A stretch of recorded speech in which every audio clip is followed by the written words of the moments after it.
All right, ladies and gentlemen, today we have our first official car review, a very clean luxury sedan, despite it being dirty because Josh has neglected to wash it, but overall, a very clean and really a well-forgotten luxury vehicle. Learn more with us today in our first car review.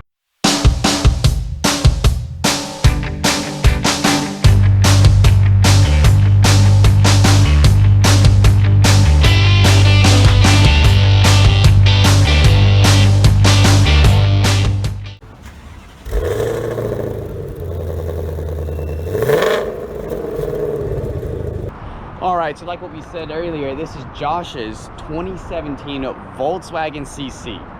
This is the second generation of the vehicle. Right. This specific one, we'll give you a walk around while we talk about it. They ran it, it was first in 2013. This is the last year of it for 2017. The first generation was what, 2009 to 2012, right? Right.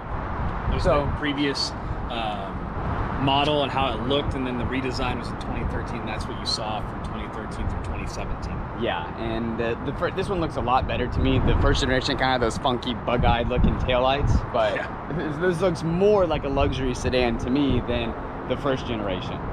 But really, it's kind of a sad thing that it really didn't sell as well, especially the last year, 2017, that you have, because the sales for it just declined. And my theory on that is Volkswagen has a lot of sedans, so it's only bound that one of them gets kind of forgotten about, but the fact that it was their flagship luxury vehicle is kind of the odd one to be left out there. But right, and I mean, as a brand, Volkswagen just left it, didn't give it any TLC. I don't think if you even went to YouTube and looked up Volkswagen CC commercials, I think there's like one, and it's from like 2015, so I don't really think that this got well marketed. Yeah, nobody even knew it existed. If you don't market your vehicle, people aren't going to know about it and buy it, and that's with really any product. But why don't we go ahead and take a walk around to the back here so you can see the back.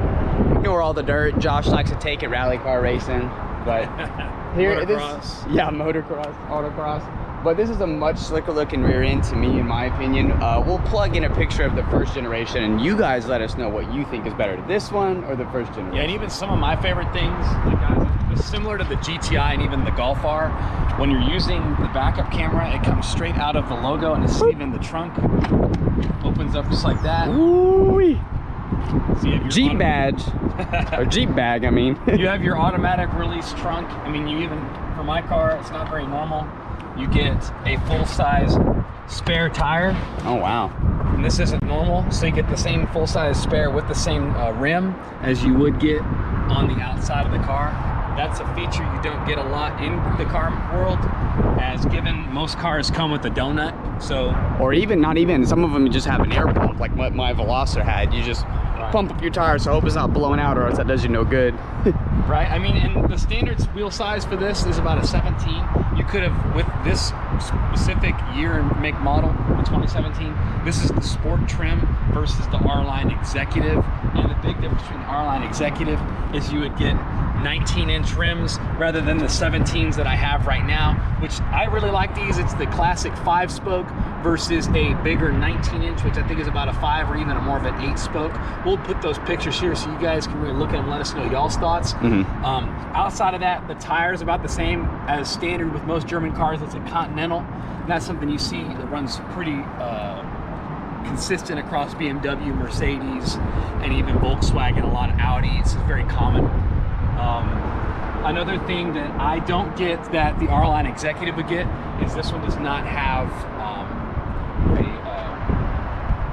sensors to see your blind spot detectors.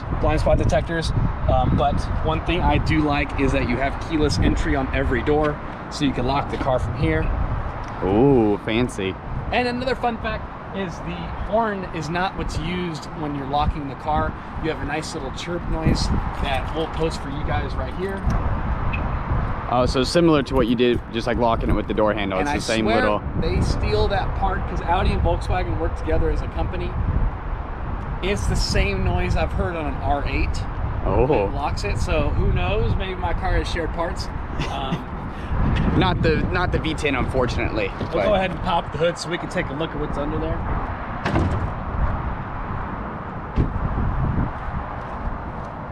So another nice feature I like, most cars have a rod that you would use to hold the hood up.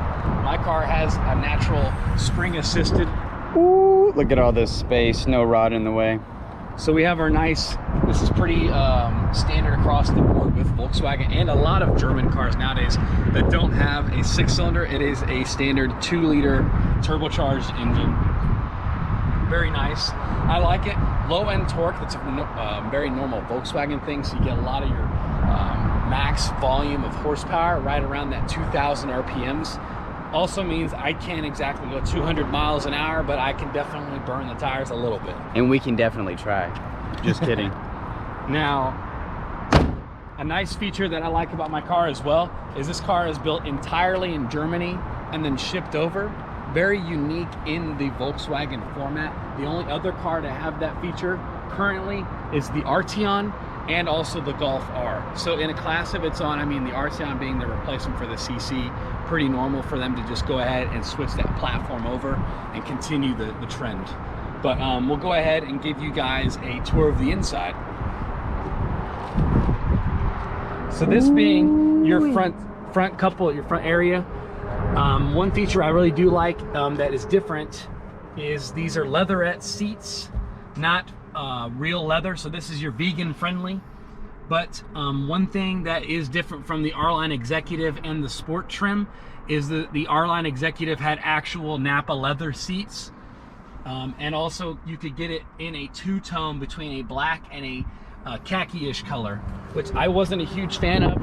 I like the whole black, straight black. It looks nice and clean, especially with my white paint. As well as I like my DSG transmission. I like that dual clutch, even though it's only a 6-speed and it's a little outdated for it nowadays, where you see 8 speeds, even 10 speeds in Ford. I still think it picks up and it shits and gets. Pardon my French there. We'll go ahead. I also like the frameless windows. I don't know, some people don't like that. And another thing I'll tell you guys about the CC is this was one of the first cars of its period to have a coupe-like in a sedan. So it's a coupe sedan. So to have 4 doors on a coupe style swooping roofline. You now see this, the only other car similar in its class to have 4 doors, but maybe not necessarily in its class, but just the way it looks, is a CLS with Mercedes, and the CLA being a smaller version. But one thing you always see on reviews that people don't like is the rear headroom. Now, I personally don't think it's too bad.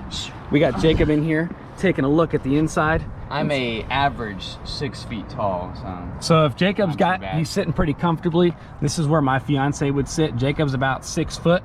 He's still got a decent amount of headroom.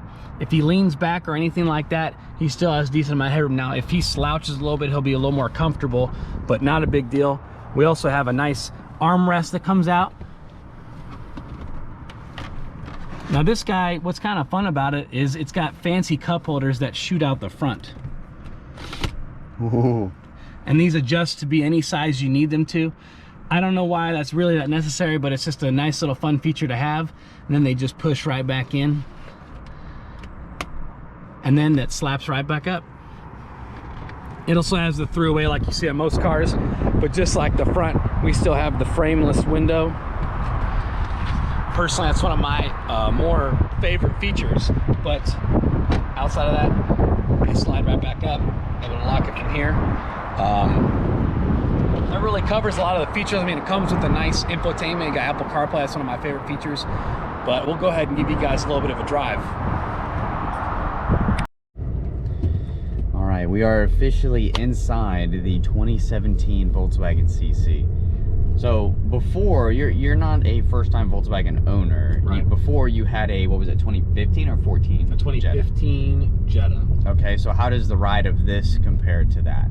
So it's a little stiffer, but the pickup is a lot faster. Now this is very similar. The Jetta had a 1.8 liter turbocharged engine, so this is a 2 liter. So you had a little bit more displacement, getting about another 22 horsepower, so up from 178 up to 200. Okay, But so you do notice the more horsepower and the more pickup that it has, as well as the more comfortable ride. Right. It's a little stiffer, but also more comfortable. I know it's a little weird, but just being that it's a little bit lower to the ground, you're going to feel bumps a little more, as well as a little more aerodynamic, especially with the sloping roof line. Allows it to be a little more aerodynamic. Now, we're only in drive right now, so our RPMs where it shifts at about 2,500 to 2,000 RPMs. Okay. So you don't ever feel a lot of horsepower, but if you let it rip, it will allow the RPMs to get up to about 6,000 or 7,000. Which we're about to find out right now.